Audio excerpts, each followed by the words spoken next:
시청자 여러분 안녕하십니까? 뉴스나우 시작합니다. 삼성전자 노동조합이 오늘 오후 노사 잠정 합의안에 대한 온라인 찬반 투표를 시작합니다.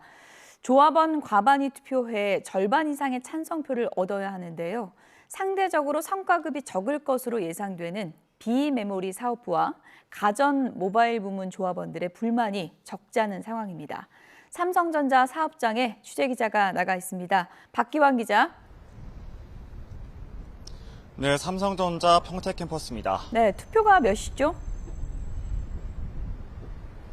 네, 삼성전자 노사가 어렵사리 마련한 임금교섭 잠정 합의안에 대한 조합원 투표는 오늘 오후 시작됩니다. 당초 오후 2시 정각에 시작될 예정이었지만 노조 홈페이지 서버 과부하 문제로 오후 2시 12분으로 늦춰졌습니다.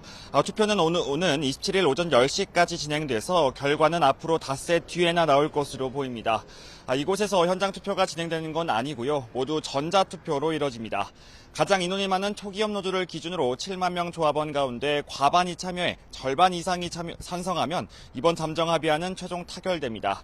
이번 잠정 합의안에는 연봉의 50%까지 지급되는 기존 성과 보상 제도를 유지하고 반도체 부문에 대해서만 특별 경영성과급을 지급한다는 내용이 포함됐습니다. 반도체 특별 경영성과급은 영업이익의 10.5%를 재원으로 활용하고 일정 수준 영업이익을 달성했을 때만 지급한다는 조건이 붙었습니다. 특히 인공지능 열풍 속에 수요가 폭증한 고대역폭 메모리 HBM과 1년 만에 가격이 2배 이상 껑충 뛴 D램, 낸드 플래시 등은 모두 메모리 사업부 성과에 해당합니다. 이 때문에 메모리 사업부 기준 1인당 6억 원가량을 특별 경영성과급으로 받게 될 것으로 보이는데요. 반면 반도체 사업 부문에서도 적자를 내고 있는 파운드리와 시스템 LSI 사업부 소속은 1억 6천만 원 정도를 받을 것으로 보입니다. 여기에 가전과 모바일 사업 부문의 경우 기존 성과급 제도와 별개로 올해 600만 원을 더 받게 될 전망입니다. 메모리와 완제품 사업 부문만 비교하면 거의 100배 가까이 차이가 나는 셈입니다. 네, 거의 100배군요. 한 회사 직원들이라고 하기에는 격차가 너무 큰데요. 실제로 갈등이 표출되고 있죠. 네, 그렇습니다. 노사가 극적으로 합의했지만 격차가 워낙 크다 보니 희비가 엇갈리는 수준을 넘어서 갈등이 걷잡을 수 없이 커지는 모습입니다. 한때 함께 임금교섭에 참여했던 노조 간의 갈등 역시 투표권 박탈 공방으로 이어지면서 걷잡을 수 없이 번지고 있는데요. 반도체 사업 부문 중심인 초기업 노조 삼성전자 지부가 가전 모바일 등 완제품을 담당하는 DX 부문 중심의 동행노조에 잠정 합의한 투표권이 없다고 일방 통보한 겁니다. 최승호 초기업 노조 삼성전자 지부 위원장은 동행노조에 보낸 이메일을 통해서 공동교섭단을 종료하고 탈퇴했기 때문에 이번 합의안에 대한 투표 권한이 없다고 못 박았습니다. 이에 대해서 동행노조는 공문을 보내 일방적인 통보로 DX 부문 조합원들의 목소리를 또 한 번 지우려고 하고 있다면서 정당성 있는 투표를 요구했습니다. 특히 DX 부문을 중심으로 초기업 노조에 대한 불만이 높아지고 있는데요. 이 때문에 완제품 부문 직원들이 대거 동행노조로 몰리면서 불과 하루 만에 가입자가 9,000명 이상 폭증해 현재 12,000명을 돌파했습니다. 일단 초기업 노조와 전국 삼성전자 노조만으로 투표를 치를 경우 잠정 합의안 자체는 무난히 가결될 것으로 예상됩니다. 하지만 수개월의 줄다리기 끝에 마련된 합의안이 통과되더라도 100배에 달하는 성과급 격차와 투표권 배제 논란이 남긴 내부의 깊은 갈등은 쉽게 가라앉지 않을 것으로 전망되고 있습니다. 지금까지 삼성전자 평택 캠퍼스에서 YTN 박견입니다. 코스피가 이틀째 상승 출발해 7,800선에서 숨 고르기를 하고 있습니다. 삼성전자 주가는 정규장에서 사상 처음으로 30만 원을 돌파했습니다. 현장에 나가 있는 취재기자 연결해 보겠습니다. 유한홍 기자, 코스피가 오늘 상승 출발했는데 지금 흐름 어떻습니까? 한때 7,780선으로 내려갔다가 7,880선까지 오르는 등 7,800선에서 숨고르기를 하고 있습니다. 오늘 코스피는 0.7% 오른 7,873으로 출발했습니다. 코스피가 상승 출발하면서 지난 15일 이후 5거래일 만에 다시 8,000선을 회복할 수 있을지 기대감이 컸습니다. 하지만 시간이 가면서 상승폭이 줄어 상승과 하락을 반복하고 있습니다. 개인은 1조 원 이상 순매수를 하고 있고 기관도 순매수에 동참하고 있습니다. 반면 외국인은 1조 4천억 원 이상 순매도를 하고 있습니다. 삼성전자는 어제 프리마켓에서 사상 처음 30만 원을 넘은 데 이어 오늘은 정규장에서도 30만 원을 돌파했습니다. 하지만 이후 약세로 전환했고 SK 하이닉스 역시 약세를 나타내고 있습니다. 로봇주로 주목받으며 전날 상한가를 기록했던 LG전자는 오늘도 상승세입니다. 코스닥은 코스피보다 더 큰 폭인 1.2% 오른 1119로 출발했습니다. 상승폭이 가팔라지면서 9시 35분쯤 어제에 이어 이틀 연속 매수 사이드카가 발동됐습니다. 외국인과 기관이 이틀 연속 순매수를 하면서 지수를 끌어올리고 있습니다. 원달러 환율은 계속 1,500원대로 주간 거래를 마쳤는데 오늘은 어떻습니까? 원달러 환율이 1,510원대까지 상승했습니다. 오늘 서울 외환시장에서 원달러 환율은 1,505원으로 출발해 상승세를 나타내고 있습니다. 최근 원달러 환율은 1,500원대에서 고공행진을 하고 있습니다. 주간거래 종가가 5거래일 연속 1,500원대를 기록했습니다. 국제유가 상승과 코스피 외국인 순매도 영향이 컸는데요. 종전협상 기대감에 국제유가가 소폭 내렸지만 외국인의 코스피 순매도가 12거래일 연속 이어지면서 환율이 다시 1,510원을 넘었습니다. 지금까지 외환거래 현장에서 YTN 유환홍입니다. 트럼프 미국 대통령은 이란의 고농축 우라늄을 미국이 확보해 파괴하겠다고 밝혔습니다. 최대 쟁점인 우라늄 처리를 두고 미국과 이란 모두 물러서지 않으면서 협상에 어려움이 예상됩니다. 워싱턴에서 신윤정 특파원입니다. 도널드 트럼프 미국 대통령은 이란의 고농축 우라늄을 미국이 확보해 파괴하겠다고 말했습니다. 이란 모지타바 하메네이 최고 지도자가 농축 우라늄을 해외로 반출하지 말라는 지시를 내렸다는 소식에 단호하게 맞대응한 겁니다. We will get it. We don't need it. We don't want it. We'll probably destroy it after we get it, but we're not going to let them have it. 이란을 남겨놓고 저농축으로 희석한 뒤 국제사회 검증을 받는 방식은 향후 이견이 생길 수 있는 만큼 아예 실체를 넘겨받겠다는 뜻으로 보입니다. 또 파기를 언급한 건 미국이 농축 우라늄을 악용할 수 있다는 우려를 불식시키려는 의도로 보입니다. 이란은 준무기급 60% 농도 고농축 우라늄 약 440kg을 보유하고 있습니다. 미국이 확보한다면 2015년 오바마 행정부의 이란 핵 합의를 뛰어넘는 성과로 내세울 수 있는 만큼 트럼프 대통령으로서는 물러설 수 없다는 분석입니다. 또 다른 쟁점으로 이란이 추진하는 호르무즈 해협 통행료 징수 문제에 대해서도 국제 수로라는 점을 강조하며 수용 불가 방침을 천명했습니다. We don't want tolls. It's international. It's an international waterway. They're not charging tolls. 마코 루비오 미 국무장관은 다만 협상 중재국인 파키스탄 핵심 인사들이 테헤란으로 향할 거라며 협상 진전의 계기가 되길 바란다고 말했습니다. Let's see if we can get there. There's some good signs, but we understand this. I don't want to be overly optimistic as well. So let's see what happens over the next few days. 트럼프 대통령은 종전 협상이 최종 단계에 있다고 한 데 이어 전쟁이 매우 곧 끝날 거라고 말했지만 최대 쟁점에서 절충점 찾기는 쉽지 않아 보입니다. 워싱턴에서 YTN 신윤정입니다.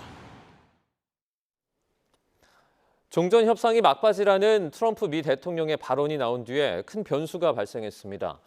이란 최고 지도자가 고농축 우라늄을 이란에 보관하라고 명령했다는 소식이 나왔는데요. 종전 협상의 핵심인 고농축 우라늄 국외 반출 문제를 놓고 협상 막판에 난항이 예상됩니다. 아랍에미리트 두바이에서 양희력 특파원입니다. 무기급에 가까운 우라늄을 해외로 반출해서는 안 된다. 하메네이 이란 최고 지도자 지시라고 영국 로이터가 익명의 두 이란 고위 소식통을 인용해 보도했습니다. 이란의 소식통은 최고 지도자의 이번 지시가 이란 지도부 합의를 반영한 결과라며 전했습니다. 고농축 우라늄을 해외로 보내면 향후 미국과 이스라엘의 공격에 이란을 취약하게 만들 거라고 이란 고위 관료들이 믿고 있다는 겁니다. 이란은 미국과의 협상 과정에서 핵 주권을 거듭 강조해 왔습니다. حق ایران برای غنیسازی بر مبنای موافقتنامه در واقع NPT یا 반면 미국은 이란이 보유한 고농축 우라늄의 국외 이전을 종전 협상의 핵심으로 보고 있습니다. 협상 막판 부상한 이란의 강경 노선에 중재국 파키스탄의 역할이 더욱 중요해졌습니다. 앞서 모신 나크비 파키스탄 내무장관이 양국 사이 원활한 메시지 교환을 위해 일주일 사이 두 번째 이란에 급파된 데 이어 아심 무니르 파키스탄 육군 참모총장도 미국과 이란의 이견을 최소화하고 공식 합의 발표를 이루기 위해 테헤란 방문 여부를 저울질하고 있습니다. 400kg에 이르는 이란의 고농축 우라늄 이전 후보지로 꼽히는 러시아는 합의 이행을 지원할 준비가 돼 있다며 거듭 손을 내밀고 있습니다. Россия в полной мере настроена на оказание необходимого содействия Тегерану и Вашингтону в осуществлении решений, которые могут быть ими достигнуты в ходе переговоров. Убеждены, что данная проблема может... 이란 최고 지도자는 국가 중요 사안에 최종 결정권을 지닐 정도로 영향력이 큽니다. 따라서 고농축 우라늄을 이란에 남겨놓으란 하메네이의 지시는 막판 협상을 흔들 최대 변수로 작용할 전망입니다. 아랍에미리트 두바이에서 YTN 양일혁입니다. 미국과 이란이 종전협상 불씨를 되살리는 가운데 이란의 반관영 ISNA 통신이 파키스탄의 중재로 미국과 이란 간의 메시지 교환을 하고 있다고 현지 시간 22일 보도했습니다. ISNA 통신은 양국 간의 종전협상에 대해서 이같이 전하며 이는 합의의 틀을 만들기 위한 것이라고 설명했습니다. 이란 고위 소식통은 로이터 통신에 미국과 합의는 아직 이루어지지 않았지만 이견은 좁혀졌다고 말했습니다. 다만 그는 아직 우라늄 농축 문제와 호르무즈 해협의 이란 통제권에 대한 문제가 여전히 쟁점이라고 덧붙였습니다. 미 정보당국이 이란의 군사력 재건이 예상보다 빠르다며 드론 역량은 6개월 안에 완전히 복구할 것으로 관측했습니다. 또 이란이 휴전을 틈타 호르무즈 해협 통제권을 제도화하려는 움직임에 속도를 내고 있다는 미 연구소의 분석도 나왔습니다. 박용진 기자입니다. 이란은 휴전 기간을 전력 강화의 기회로 삼았다고 공언해왔습니다. اگر مجددا دشمن دچار خطای محاسباتی بشه و دست به تجاوزی علیه کشور ما بزنه حتما با گزینه‌های غافلگیر کننده دیگری مواجه خواهد. 실제로 이란이 휴전 기간 드론 생산을 일부 재개했으며 군사력 재건이 예상보다 빠르게 진행되고 있다고 미국 CNN이 정보당국을 인용해 보도했습니다. 소식통들은 이란이 미국과 이스라엘의 공습으로 파괴된 미사일 기지와 핵심 무기체계 생산 능력 등을 빠른 속도로 복구하고 있다고 전했습니다. 특히 이란이 약화한 미사일 능력을 보완할 드론 역량을 빠르면 6개월 안에 완전히 복구할 것으로 미 정보당국은 추정했습니다. 미국 전쟁연구소는 또 이란이 휴전을 틈타 호르무즈 해협에 대한 통제권 제도화에도 속도를 내고 있다고 분석했습니다. 이란은 페르시아만 해협청을 통해 통제 해역을 설정하고 호르무즈를 통과하는 모든 선박은 사전 승인을 받아야 한다고 선포했습니다. 물론 트럼프 행정부는 호르무즈 통행료 보관은 절대 불가라는 입장입니다. No one in the world is in favor of a tolling system. It can't happen. It would be unacceptable. It would make a diplomatic deal unfeasible if they were to continue to pursue that. 하지만 호르무즈에서 이란의 통제권을 완전히 무너뜨리는 것도 현실적으로 쉽지 않은 상황. And unfortunately, it's not going to change.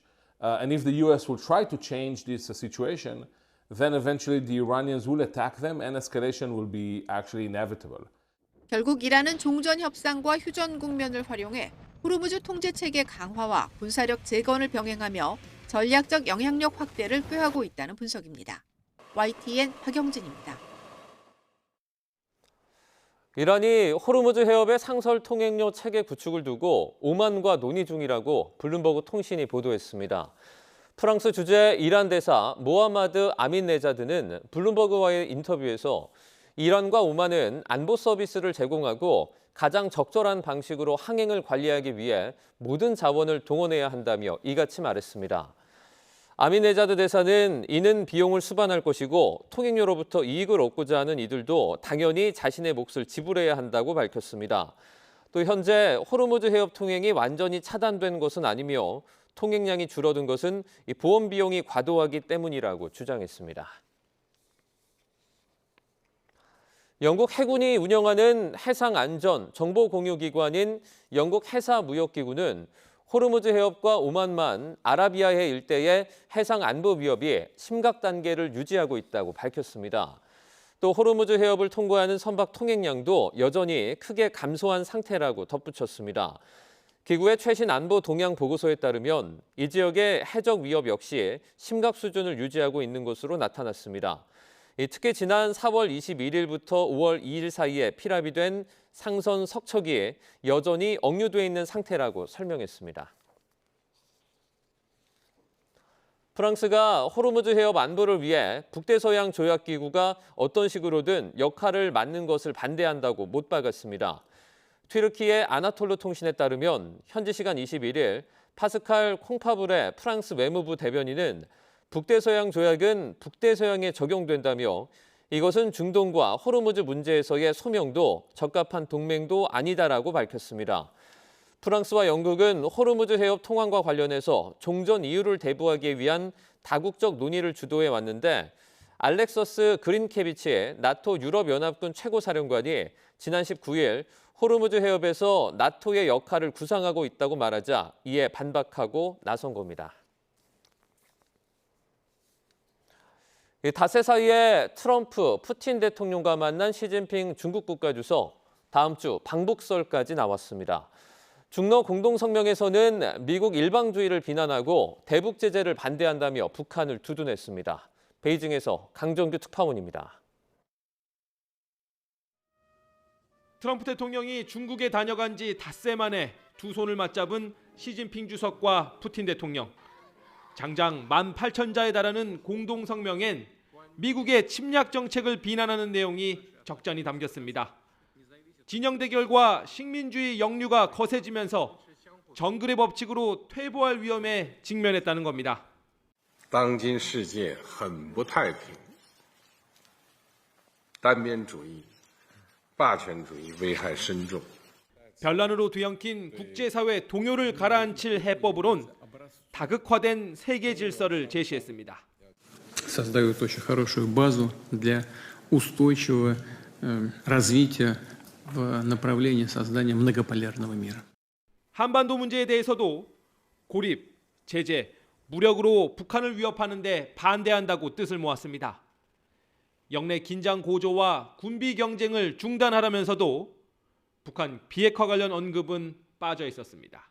中方在半岛问题上的立场和政策保持连续性、稳定性，将以自己的方式为推动半岛问题政治解决进程发挥建设性作用。 불과 일주일 사이 미국, 러시아 정상과 만난 시 주석. 숨 돌릴 새 없이 다음 주 방북설까지 들립니다. 작년 9월 김정은 위원장이 중국의 승전 80주년 열병식에 깜짝 참석한 것에 대한 답방 성격입니다.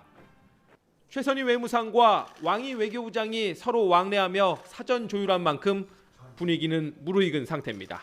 중국 외교부는 시진핑 주석 방북에 대한 확인 질문에 지금은 제공할 정보가 없다며 즉답을 피했습니다. 베이징에서 YTN 강정규입니다. 트럼프 미국 대통령이 이란의 고농축 우라늄을 미국이 확보할 것이라고 밝혔죠. 무주타바 이란 최고 지도자는 이 우라늄의 국외 반출은 안 된다며 미국과 입장차를 보였는데요. 관련 내용 남성욱 숙명여대 석좌 교수와 함께 이야기 나눠보겠습니다.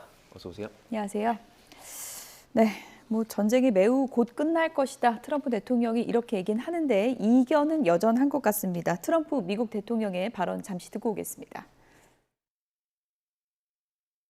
We will get it. We don't need it. We don't want it. We'll probably destroy it after we get it, but we're not going to let them have it. حق ایران برای غنیسازی بر مبنای موافقتنامه در واقع NPT یا معاهده عدم اشاعه شناسایی شده. نیازی نیست که کسی دیگری طرف دیگری این حق رو بخواد در مورد ایران شناسایی بکنه. این حق وجود داره. 네, 현재 상황은 지금 이런 것 같습니다. 미국은 우리가 가져오겠다. 이란은 절대 못 준다. 이게 평행선 아니겠습니까? 근데 전쟁이 어떻게 끝날까요? 지난달 5월 7일 날 이제 휴전이 돼서 지금 달포가 지나가고 있습니다. 달이 바뀌었죠. 곧 종전으로 가느나 그랬는데 이제 쟁점이 되는 문제가 두 가지입니다. 첫 번째가 지금 우리가 논의하고 있는 농축 우라늄. 지금 60% 선이고요. 440kg를 이란이 가지고 있는데 이걸 농축을 80%로 올리면 11개 핵무기가 생산할 수가 있습니다. 예. 자, 이게 전쟁의 종전에서 패전과 승전을 가르는 하나의 뭔가 시그널, 상징이 될 수 있습니다. 트럼프 대통령은 내가 이 전쟁에서 이겼다라고 하려면 저 440kg의 물질을 하여튼 미국으로 갖고 와서 보관하든지 폐기하든지 한다. 그러면 우리가 이겼다라는 말을 하겠죠. 그러나 반대로 이란 입장에서 그거는 또 패전을 의미하는 거기 때문에 그렇죠. 용납할 수 없죠. 그래서 지금 이제 양측에서 좀 혼선인데 영국 로이터 통신은 모주타바가 이 반출에 반대하고 있다는 얘기를 하는데 한편으로 또 이란 알자지라 관영 방송에서는 그렇지는 않다. 그래서 양측이 약간 심리전을 좀 흘리고 있지 않냐. 트럼프 대통령을 좀 혼동스럽게 하는 전략이라고 할까요? 마치 반출할 것 같다고 하다가도 또 하메네이 모주타파는 여전히 반대한다므로써 결국은 양보를 더 받아내기 위해서 대언론 심리전을 전개하고 있다라는 평가를 해볼 수가 있겠습니다. 푸틴 대통령이 시진핑 주석에게 그러니까 우라늄에 어떻게 보면 러시아 반출 이렇게 제시했다는 말도 나왔었는데 뭐 지금 양측에서 하는 얘기를 들어보면 제3국 반출 얘기는 아예 나오지 않고 있어요. 푸틴 대통령이 이제 베이징을 19, 20 방문했죠. 푸틴 대통령은 이란 전쟁에 자꾸 숟가락을 얹고 싶어 합니다. 왜냐하면 미국을 설득하고 압박해서 결국은 5년째 지금 끌고 있는 우크라이나 전쟁에서 미국의 개입을 차단하기 위한 거죠. 그래서 이제 이란 카드를 흔들고 440kg를 모스크바로 가져가겠다라는데 트럼프 대통령 기분 좋지 않죠. 왜냐하면 이거는 우리가 가져와야지 승리의 선언을 할 수 있는 하나의 징표인데 갑자기 이란과 가까운 척하는 러시아가 모스크바로 반출하겠다라고 훈수를 두는 데 대해서 이런 이제 방구도 대응하지 않고 당신들은 우크라이나 전쟁이나 종전하라고 지금 이제 면박을 주고 있는데 여전히 이 카드를 흔들고 있고 베이징에서 시 주석과의 중러 정상회담에서도 이 문제를 꺼낸 것으로 지금 알려지고 있습니다. 관련국들이 자꾸 중국 가서 시진핑 주석 만나는 거 트럼프 미국 대통령 보기에는 상당히 좀 신경질적인 반응도 나올 수 있을 것 같은데 지금 파키스탄 총리도 간다 그러잖아요. 중국에. 어떤 얘기를 좀 하게 될까요? 이달만 해도 12명의 최고 지도자가 베이징을 밟는다. 그래서 저희가 문지방이 닳다는 표현을 쓰는데 그렇죠. 정말 지난주부터 문지방이 닳도록 베이징에 국빈들이 도착을 하고 있는데 저희가 알기로는 세계 외교의 중심은 뉴욕, 워싱턴이었는데 이제 갑자기 베이징이 부상되고 있지 않느냐. 그런 손님이 차원에서 더 많아졌어요. 네, 뭐 여러 가지 시 주석의 이제 카드가 많아지는 거죠. 결국은 이번 미중 정상회담에서 봤듯이 시 주석이 결코 밀리지 않는 G2 국가의 위상 이미지를 보여주니까 이란 전쟁에서 트럼프를 움직일 수 있는 인물은 시진핑 주석밖에 없다. 이게 이제 결국은 파키스탄, 러시아 뭐 각국들이 생각하는 바이죠. 그래서 결국은 이란 문제에 관해서는 중국이 나서야지 문제가 해결되라는 그런 공감대들이 반미 국가를 중심으로 연대가 이루어지는 것을 보입니다. 남성학 교수님, 지금 시진핑 주석 뭐 마음속으로 좀 들어가 본다면 어떤 계산하고 있을까요? 아우 기분 좋죠. 지난번에 이제 9년 만에 방중한 트럼프 대통령의 코를 뭐 납작하게 만들었다는 표현을 쓰면 너무 지나치지만 내가 과거에 마라라고 리조트에 가서 훈시를 들었던 경험에 비하면 정말 톡톡히 대갚아줬죠. 물론 9월 24일 날 다시 시 주석이 워싱턴을 방문하니까 그때 가서 또 빚을 갚는 외교가 나올 수는 있지만 지금은 이보다 더 좋을 수 없다라는 중국의 대국 위상이 정말 세계 각국에게 심어주고 있다고 볼 수 있겠습니다. 이번 이란 사태의 또 하나의 키맨이 이제 그 네타냐후 이스라엘 총리인데 트럼프 대통령이랑 이번에 전쟁 협상안을 놓고 좀 충돌한 것으로 전해지고 있어요. 균열이 좀 생기는 건가요? 우리 네타냐후 총리 아저씨도 조금 목소리를 자제해야 되는데 전쟁 그 종전으로 가는 걸림돌 중에 하나가 우리 네타냐후 총리거든요. 제가 뭐 우리라는 표현을 쓴 것은 뭐 우리 편이라는 뜻보다도 전쟁의 아주 핵심 당사자라는 의미입니다. 사실은 지금 사드 요격 미사일 미국이 50%를 사용할 정도로 무기가 많이 소진됐거든요. 트럼프 대통령이 전쟁을 계속하기에도 좀 어려운 점이 많은데 트럼프 대통령 입장에서는 빨리 이거를 종전으로 가서 발목을 잡힌 걸 풀어내야 되는데 재판을 받아야 되는 네타냐후 총리는 하여튼 끝장을 보려고 계속 워싱턴을 붙들고 늘어지는데 사실은 뭐 세계 평화를 위해서는 이제 이스라엘도 이 정도 했으면 됐지 않느냐. 뭐 여러 가지 지금 레바논 국경에 뭐 여러 가지 시설을 막 건설하고 난민들을 추방하는 조치는 이스라엘의 국제정치적인 이미지가 좀 나빠지고 있는 차원에서 이제는 이스라엘도 조금 자세 전환을 해야 된다고 생각합니다. 트럼프 대통령과 네타냐후 총리가 전화로 싸웠다. 네타냐후 총리가 격분했다. 이런 보도가 나왔고 기자들이 어떻게 된 거냐 물어보니까 트럼프 대통령이 그가 무엇이라고 말했건 결국엔 내 뜻에 따르게 돼 있다. 이렇게 자신만만한 태도를 보였다고 하거든요. 실제로 관계가 그렇습니까? 근데 사실은 지난 2월에 네타냐후 총리가 백악관을 방문해서 이란을 공격합시다. 그러면 베네수엘라의 마두로 대통령 모델처럼 당신은 또 한 번의 승리를 가져갈 수 있다는 말. 요게 사실은 트럼프 대통령이 아주 귀를 붙잡은 거거든요. 사실은 당시에 피터 헤그세스 국방장관 빼놓고는 CIA 국장 등 모든 강요들이 이란 전쟁은 베네수엘라와 다르다라는 부정적인 반응을 보였는데 결국은 네타냐후 총리가 자기가 다 알아서 한다라는 뭐 굉장히 강력한 전쟁 지지를 요청을 했기 때문에 전쟁이 났는데 지금 이 마당에 와서 시진핑 주석의 뭐 만류에도 불구하고 이 전쟁이 어떻게 될 것인가에 관해서 네타냐후 총리는 계속 가고 싶은 거죠. 그래야지 재판도 안 받고 또 이란의 입지를 완전히 이번에 무력화시켜야지 본인의 어떤 성과를 강조하는데 사실은 뭐 미국의 유대계가 굉장히 강하죠. 워싱턴의 로비스트. 그래서 이제 트럼프 대통령을 강력하게 로비를 했는데 이 뭐 격분해서 네타냐후 총리가 트럼프 대통령을 뭐 윽박지르지는 않을 거고요. 어쨌든 뭐 격분했다는 건 트럼프 대통령은 종전 쪽으로 마음이 엄청 기울었다는 거 아니겠습니까? 의견이 상반됐다라는 거예요. 트럼프 대통령은 종전으로 가고 싶다라는 거고 네타냐후 총리는 더 때려야 된다라는 얘기인데 글쎄 뭐 격분은 하셨겠지만 그래도 트럼프 대통령의 의지와 입장이 이란 전쟁 종결에 가장 중요하다고 볼 수 있겠습니다. 트럼프 대통령이 이번에 이란 전쟁 이후로 장남이죠. 그 도널드 트럼프 주니어 결혼식에 불참할 수도 있다 이렇게 언급을 했는데 그냥 뭐 여론을 살피는 그런 목적에서 한 말이다 이 정도의 분석도 있더라고요. 실제로 뭐 안 갈 가능성 어떻게 미국 보세요? 대통령의 이 가족 일가의 뉴스가 이렇게 많이 나오는 대통령은 또 처음입니다. 네, 도널드 트럼프 주니어 장남이죠. 재혼을 한다고 합니다.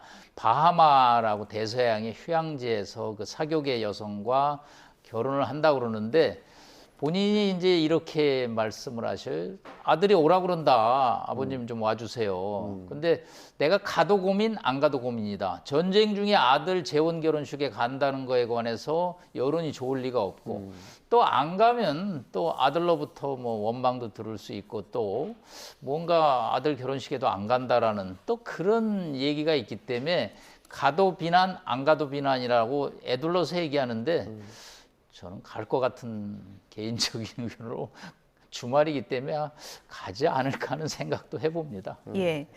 지금 뭐 트럼프 대통령 뭐 개인 일정 얘기가 나온 김에 이 얘기도 좀 해봐야 될 것 같은데 팔순 잔치 준비를 굉장히 성대하게 한다고 하는데 UFC 대회를 연다 그러는데 이 UFC 일정에 굉장히 지금 집중해 있는 것 같더라고요. 예, 생년월일이 46년 6월 14일 생이니까 뭐 만 이제 80세를 맞죠. 근데 이 UFC에 관해서 이 트럼프 대통령이 좀 아주 그 집착을 좀 합니다. 2000년에 비즈니스를 한참 하실 때도 UFC가 경기장을 못 찾을 때 자신의 호텔을 대여해서 여러 가지 경기를 제공하기도 합니다. 그렇군요. 그러면 왜 그럴까? 왜 그럴까? 요거는 이제 보통 사람의 이미지, 비엘리트 이미지. 왜냐하면 UFC의 뭐 관객들이라는 게 좀 아무래도 그리고 백인 남성 뭔가 좀 권위주의 가부장적인 이미지가 좀 있거든요. 그래서 그런 지지층과 UFC 경기가 이미지가 맞아떨어진다. 그런데 이번에 이제 백악관 사우스로 남쪽의 잔디밭에 잔디밭에 경기장을 만들어 가지고 거기서 이제 경기를 하고 또 UFC 그 선수들을 또 갑자기 백악관에 불러서 이란과 뭐 UFC 선수들을 이렇게 의견을 물어보는 등 하여튼 기존의 미국의 46분의 대통령과는 다른 하여튼 특이한 성향을 보이고 있는데 뭐 하여튼 22억 원이라고 그러죠. 네. 가격이 매우 비싼데 전쟁 중에 저런 행위가 정서에 맞는지는 정말 의문이긴 합니다. 네, 지금 뭐 말씀해주신 그게 뭐 1인당 뭐 입장하는 비용이 22억이라는 이런 그런 얘기도 있었고요. 그 야외에서 이런 경기가 열리는 것도 UFC 경기가 열리는 것도 사실 처음 보는데 어떻게 보면 좀 이렇게 강력하게 밀어붙이는 듯한 모습을 보여주고 있어요.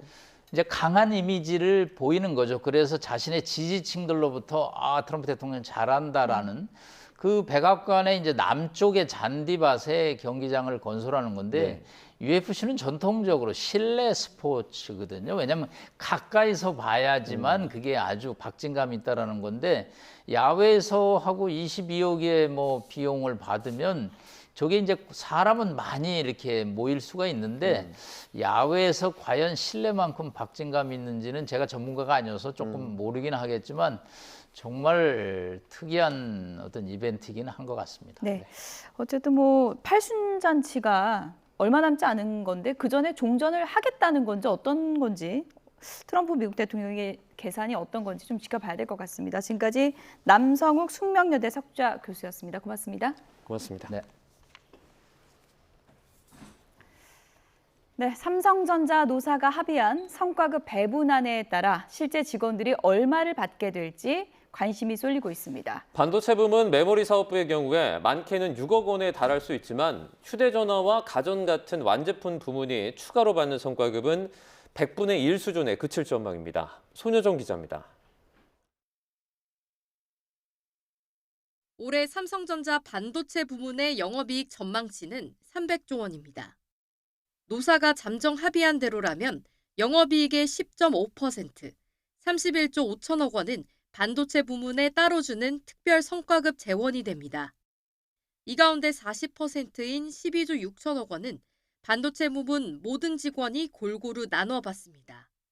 반도체 부문 7만 8천여 명 기준 직원 1인당 평균 1억 6천만 원이 기본으로 지급됩니다.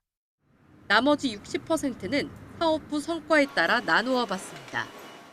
큰 이익을 낸 메모리 사업부의 경우 추가 특별 성과급 3억 8천만 원에 기존 성과급제에 따라 평균 연봉 기준 7천만 원을 받게 됩니다. 결과적으로 1인당 성과급은 최대 6억 원에 달합니다. 적자를 기록한 반도체 설계와 위탁 생산 사업부도 공통 배분 몫인 1억 6천만 원은 동일하게 받습니다. 반도체 연구소나 지원 조직 등 공통 부문은 메모리 사업부의 70% 수준을 추가로 받아 4억 원 안팎의 성과급이 예상됩니다.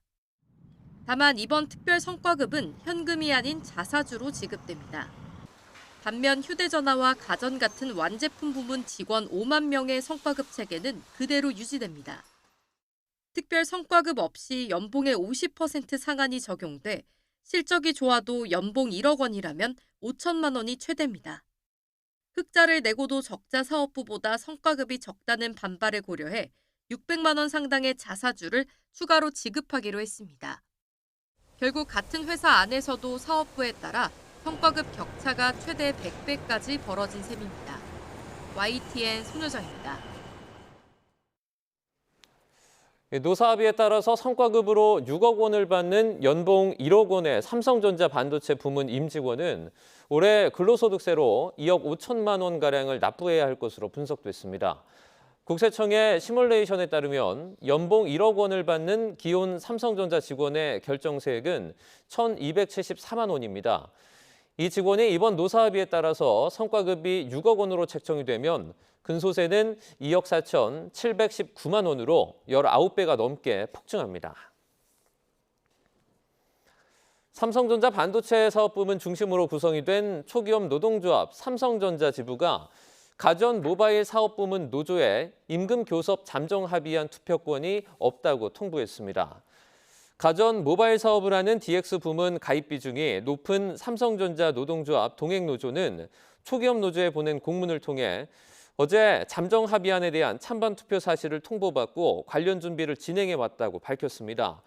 하지만 어제 저녁 초기업 노조 측이 일방적인 통보로 DX 부문의 목소리를 또 한 번 사라지게 할 위기를 만들고 있다면서 DX 부문의 목소리를 반영해 정당성 있는 투표 결과가 도출되길 바란다고 전했습니다.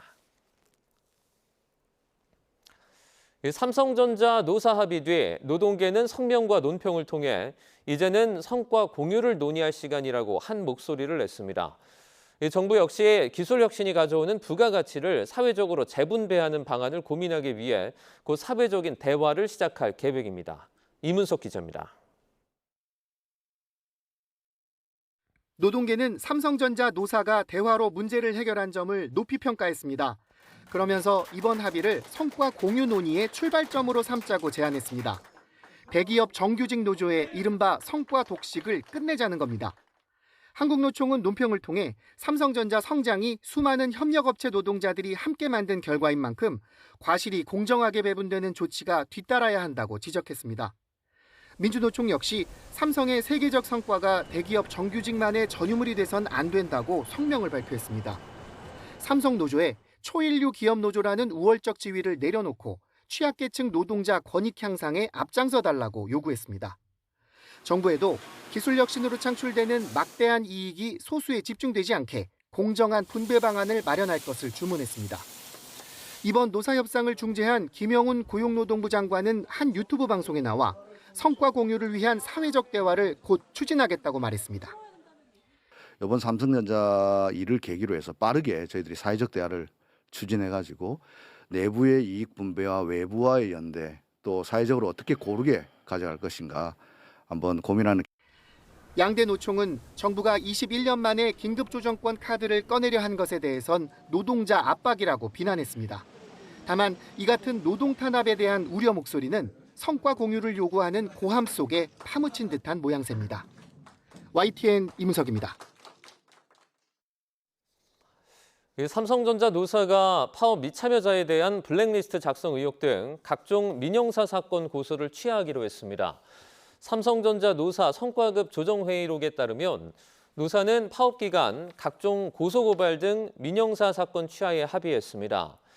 해당 회의록은 지난 20일 성과급 노사 잠정 합의의 의미를 명확히 하기 위해 작성한 것으로 이 노사는 건강한 노사관계 발전을 위한 조직 문화 개선 의미에서 이같이 결정했다고 밝혔습니다. 삼성전자 노조가 오늘부터 27일까지 잠정 합의안에 대한 찬반 투표를 실시합니다. 최대 6억 원 성과급에 이 직장인들 사이에선 상대적인 박탈감을 느낀다는 목소리도 나오고 있는데요.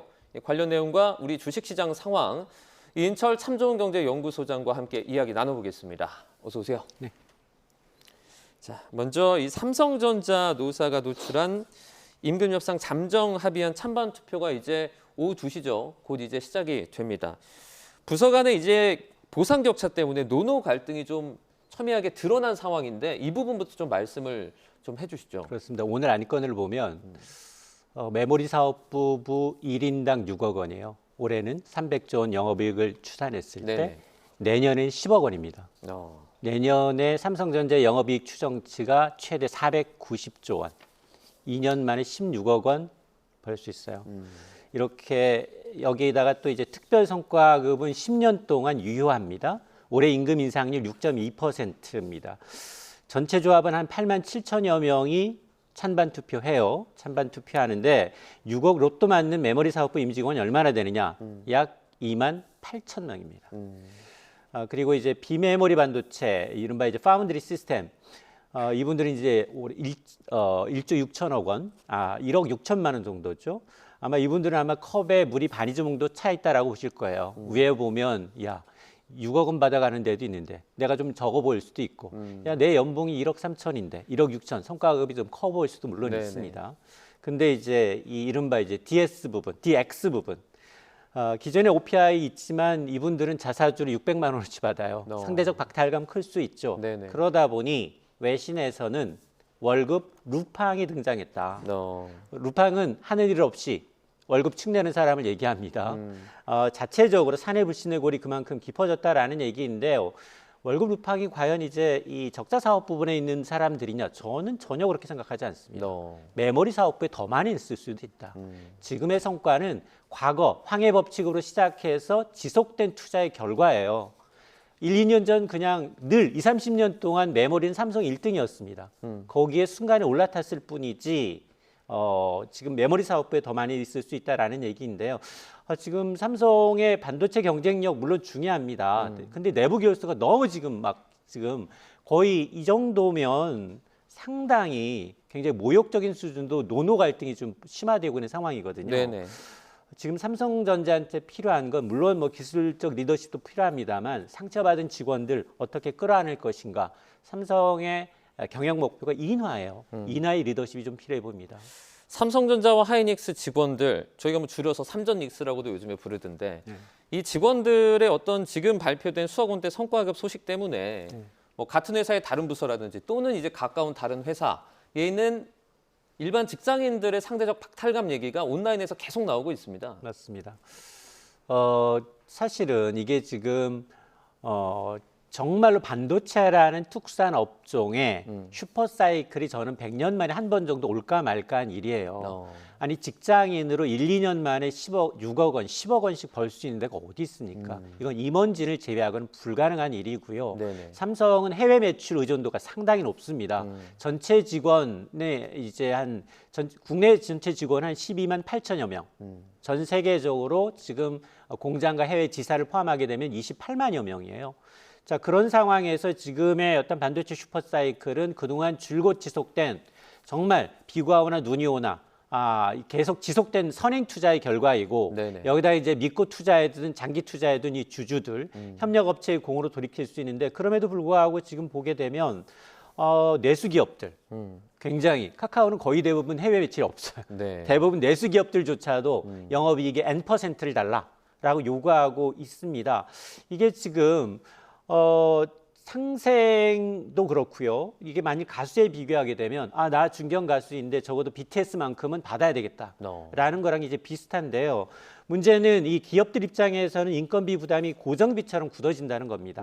결국 신규 투자나 연구개발 축소로 이어질 수밖에 없고 대기업들 간 정규직 간 중심으로 성과 배분이 강화되게 되면 K장 양극화, 이른바 중소기업, 비정규직 정말 2년마다 경력이 제로 세팅되는 이런 비정규직과 이제 격차가 더 심화될 수밖에 없는 상황이어서 저는 이 MZ세대 노조에 좀 연구할 필요가 있다고 봐요. 이분들은 지금 현재에만 매몰되어 있는 게 아닌가라는 생각을 하고 있습니다. 왜냐하면 기업의 생존과는 무관해.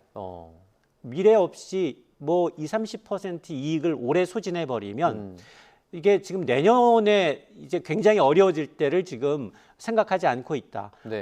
나만 살려는 개인주가 굉장히 팽배해 있어서 이런 요구가 전 사회적으로 확산된다라고 하면 더더욱 양극화가 심화될 수밖에 없고 한국의 국가 경쟁력은 훼손될 수밖에 없습니다. 좀 근시안적인 것 같다라는 좀 분석을 내주셨는데, 그러니까 말씀에 따르면 지금의 어떤 굳이 예를 들자면 삼성전자 노조의 어떤 행위가 전체적인 어떤 기업의 경쟁력 강화나 이런 데 나쁜 영향을 준다고 보시는 건가요? 굉장히 선례가 좋지 않다. 왜냐하면 기업의 성과급은 상법상 이사회와 주주총회 결의 사항입니다. 근데 노사 합의만으로 지금 영업이익의 N%, 물론 이제 사업 성과라는 표현을 썼습니다만 10.5%를 갖고서 지금 찬반 투표를 하는 거잖아요. 네네. 자, 이러면 기존 주주들 입장에서는 이제 소송을 제기하죠.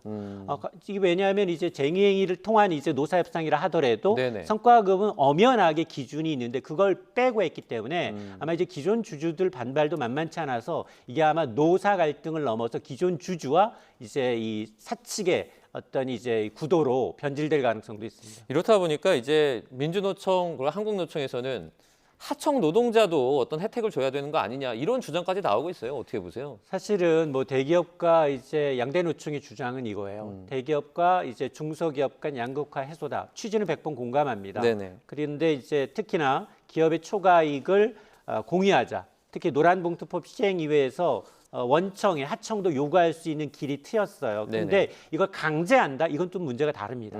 강제한다라고 하면 기업 경영에 상당한 부담이 될 수밖에 없습니다. 앞서 성과급이라는 게 개별 기업의 경영 실적이나 주주 가치에 연동해서 하는 보상 체계임에도 불구하고 지금 삼성전자 하청업체가 1,700여 개가 되거든요. 이걸 강제한다면 원가 상승과 더불어서 투자 위축으로 이어질 수 있다.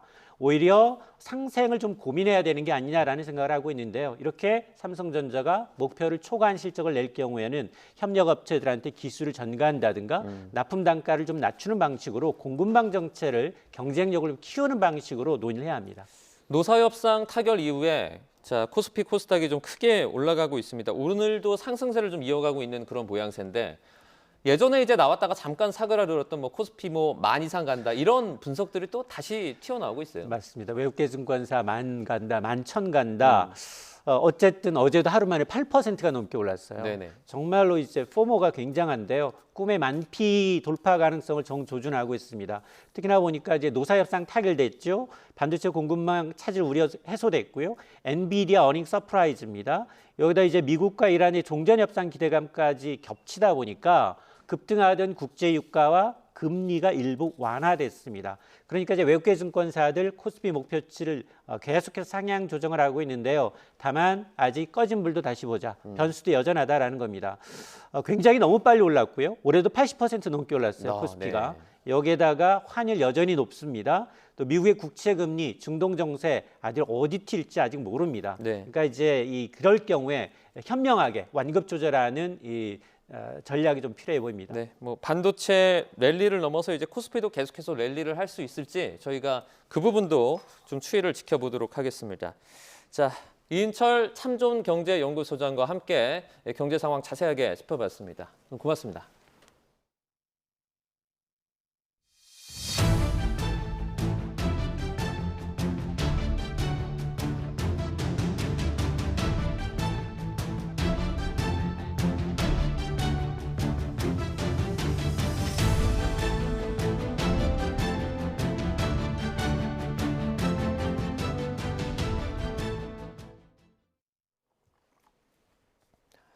최근에 날씨가 무척 변덕스러운데요. 오늘 기상청이 올여름 기상 전망을 발표했습니다. 여름의 시작인 다음 달부터 예년 기온을 크게 웃돌며 33도 안팎의 고온 현상이 나타나고 장마철에는 평년보다 많은 비가 집중될 것으로 예상했습니다. 취재기자 연결해서 자세한 내용 알아보겠습니다. 정혜용 기자, 올해는 5월부터 한여름 더위가 기승인데 여름 시작부터 많이 더울 것으로 예보가 됐죠? 네, 그렇습니다. 조금 전 기상청이 여름철 기상 전망을 통해서 밝힌 내용인데요. 올해 여름은 6월부터 8월까지 석 달 모두 기온이 평년보다 높고 또 강수량도 대체로 많을 것으로 예상됐습니다. 현재 북인도양과 북태평양의 해수면 온도가 예년보다 높은 상태고 또 우리나라 동쪽으로 거대한 고기압성 순환이 만들어져서 여름 초입부터 덥고 습한 공기가 다량으로 밀려올 수 있다는 전망입니다. 특히 당장 여름이 시작하는 6월부터 평년 기온을 크게 웃돌면서 33도 안팎의 이상 고온 현상이 나타날 수 있어서 대비가 필요합니다. 기상청은 6월인 다음 달 이상 고온 일수가 평년보다 많아질 가능성을 60%, 또 비슷한 수준으로 나타날 가능성도 30%로 예상했습니다. 특히 6월 기준 지역별 이상 고온 기준이 서울은 31.9도, 춘천이 31.7도, 대구는 33.3도가 초과할 때여서 여름 시작부터 폭염 수준의 더위가 나타날 수 있습니다. 여름의 시작부터 더위가 심상치 않다는 건데 더 큰 건 장마철 호우입니다. 강수량이 많을 것으로 보인다고요? 네, 그렇습니다. 오늘 기상청은 기존과 비슷할 것으로 예상했던 6월과 7월 강수량을 평년보다 많은 수준으로 상향 조정했습니다. 앞서 말씀드린 이른 더위를 몰고 오는 요소가 호우의 원인도 될 수 있기 때문인데요. 남쪽에서 다량의 고온과 습한 수증기가 유입되고 또 북쪽 상공에서는 찬 공기를 동반한 비구름이 자주 통과할 가능성이 있어서 여름철 강수량이 많을 것으로 분석한 겁니다. 특히 장마가 시작되는 6월에는 제주도와 남부지방에 많은 비가 집중될 수 있다고 내다봤습니다.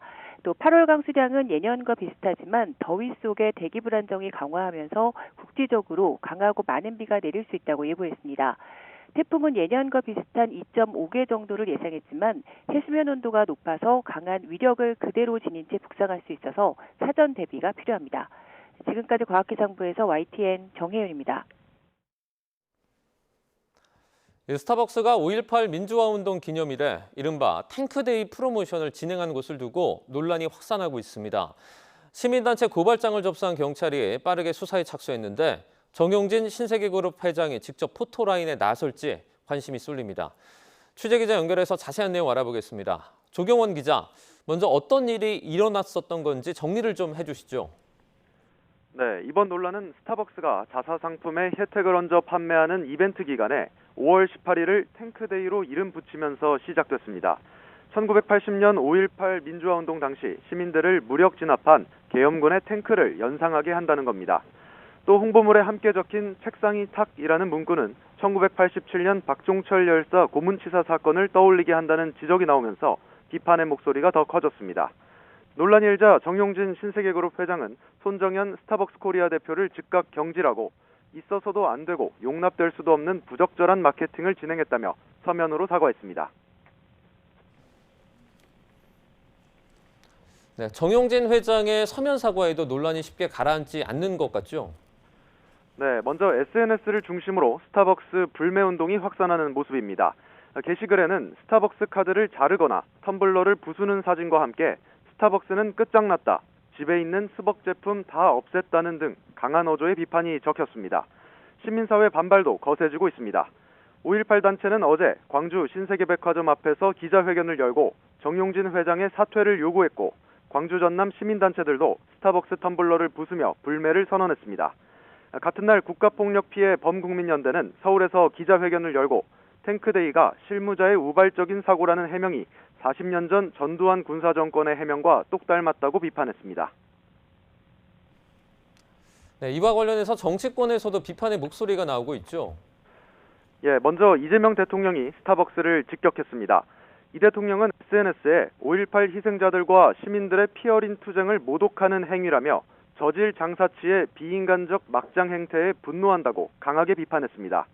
또 어제는 서울 익선동에서 참모들과 저녁 식사를 마친 뒤 커피를 주문하면서 스타벅스를 겨냥한 듯 거기 커피는 아니지요 라고 말하기도 했습니다.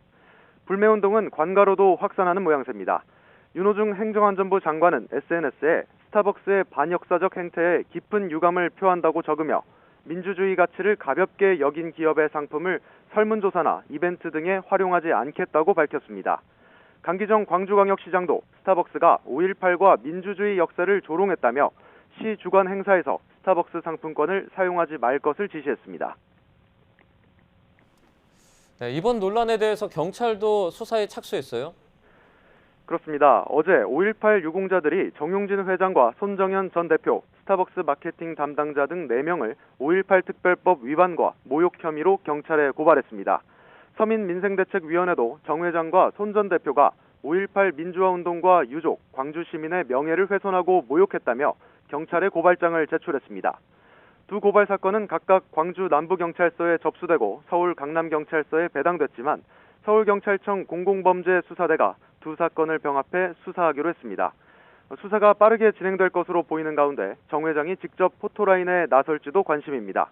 앞으로 수사에서는 탱크데이 이벤트 과정에서 5.18을 비하하거나 관련자들의 명예를 훼손하려는 고의가 있었는지가 쟁점이 될 전망입니다. 정용진 회장 서면 사과 이후에 별다른 입장은 없는 것 같은데 어떻습니까? 예, 신세계그룹 측은 논란 직후 정용진 회장이 내놓은 서면 사과문이 현재까지 공식 입장이라고 설명하고 있습니다.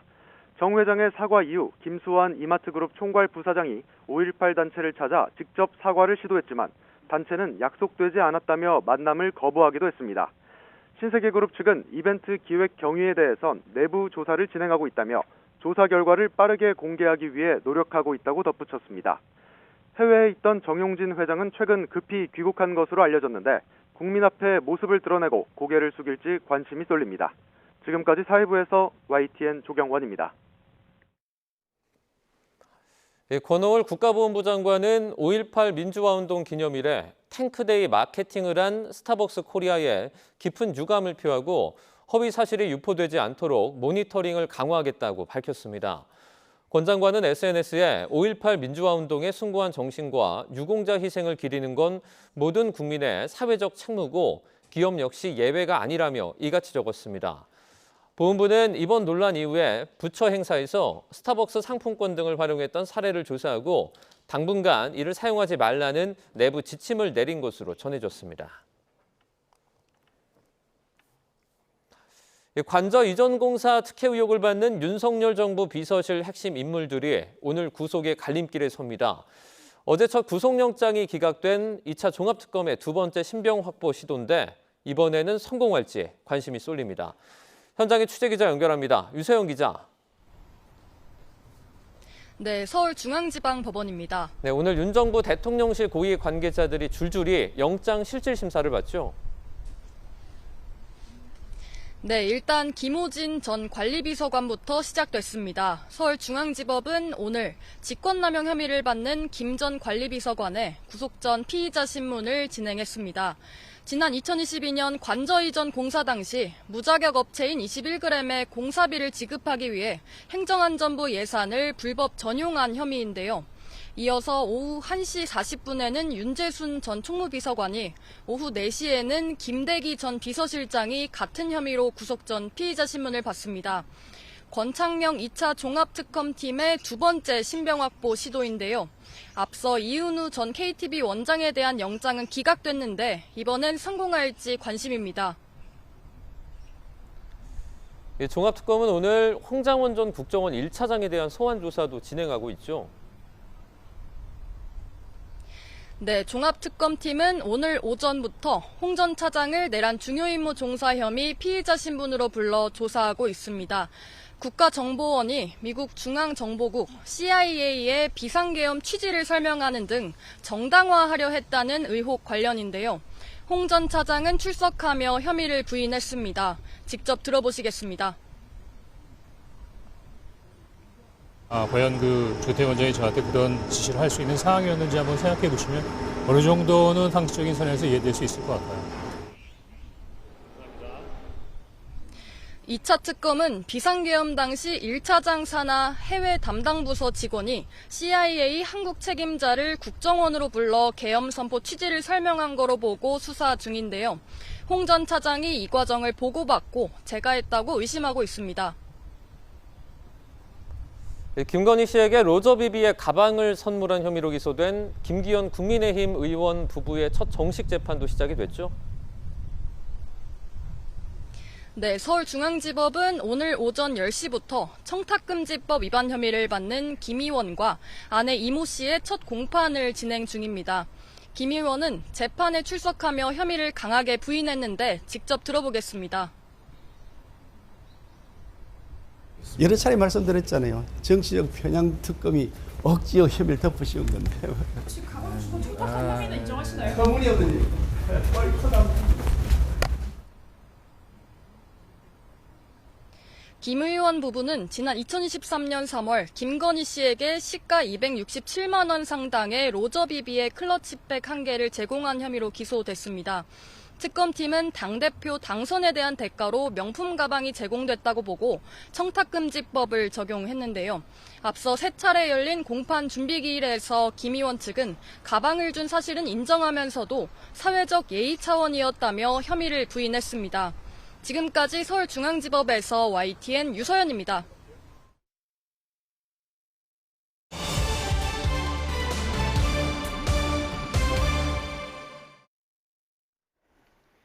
네, 이번엔 6.3 지방선거 판세를 좀 짚어보도록 하겠습니다. 오늘은 이용호 전 국민의힘 의원 그리고 서용주 맥 정치사회연구소장 두 분을 모셨습니다. 어서 오세요.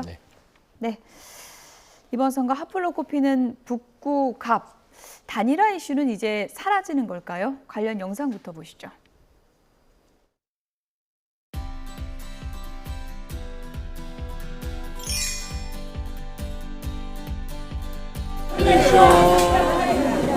근데 바로바로 오니까 전달해 주시면 되겠습니다. 김치 안 보여 하잖아지.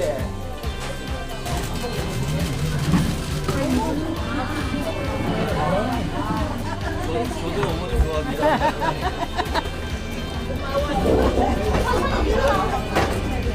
맛있게 드십시오. 감사합니다.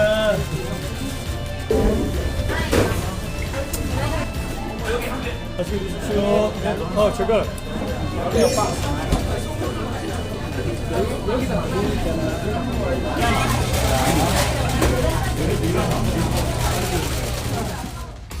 국민의힘 박민식 후보는 노모의 손으로 삭발을 감행하며 온몸으로 단일화 거부 의지를 표현했고, 아니 진짜 한동훈으로 보수가 단일화한다. 뜨거운 아이스 아메리카노처럼 애초에 존재할 수 없는 망상입니다. 장도혁 같은 생각으로, 윤호개인 같은 생각으로 정권을 되찾아올 수 있습니까? 지난 20년간 전재수와 박민식의 시대에 만족할 만큼 발전했습니까? 북구라는 이름 앞에 큰 정파고 예비구가 어디 있습니까? 쌈박질 하는 거들은 서울로 가사하십시오.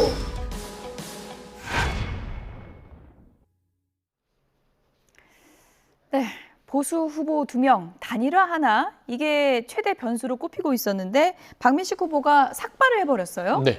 단일화 절대 없다, 이걸 상징하는 건가요? 그렇죠. 이제 삭발이라는 건 강력한 정치 행위인데 왜 했을까라는 건 이제 메시지를 살펴봐야겠죠. 사실 그 메시지 중에는 앞서도 이제 자료화면에서 이 단일화는 존재할 수 없는 망상 같은 것이다, 절대 없다라고 선언을 했고, 한동훈 후보에 대해서 배신자 프레임을 던지기 시작했습니다. 그냥 뭐 일반적으로 삭발을 하지 않고 배신자를 보수의 배신자는 한동훈이다 이렇게 얘기할 수도 있는 것이죠. 하지만 삭발하면서 그 말을 했다는 거는 북구 갑에 있는 보수 진영에는 절대적으로는 강력한 메시지로 다가설 수 있거든요. 이제는 단일화 이슈는 끝났다. 이제 배신자 이슈로 넘어갔다. 더 이상 묻지 말아라. 그렇죠. 이제는 박민식 후보와 한동훈 후보는 보수 안에서 누가 더 배신자인가, 이걸 가지고 싸울 수밖에 없는 그런 형국이 된 것 같습니다. 네. 본인은 저렇게 삭발까지 하면서 의지가 강한데 부산 지역 의원들은 좀 들썩들썩한 것 같습니다. 뭐 박수영 의원이 이대로 가면 안 된다, 판을 바꿔서 단일화라도 해야 이게 우리가 해볼 만하지, 이대로는 안 된다, 이런 의견을 피력한 것으로 전해지고 있는 상황인데 이건 어떻게 보세요? 지금 3파전으로 가면 아무래도 하정우 후보가 유리하다고 하는 게 일반적인 이제 선거 판을 보는 사람들이거든요. 그런 차원에서 지금 우리 국민의힘의 공당의 후보가 지금 한동훈 후보에게도 좀 밀리는 이런 상황이 이제 자꾸 여론조사에서 나오다 보니까 그 지역에 있는 국회의원들이나 또 국민의힘 지지자들이 굉장히 답답한 상황이 됐고, 이러다가 결국은 민주당 그 후보가 승리하는 거 아니냐, 그런 위감이 작용하면서 아마 당권파로 알려진 박수영 의원조차도 저런 얘기를 했는데요.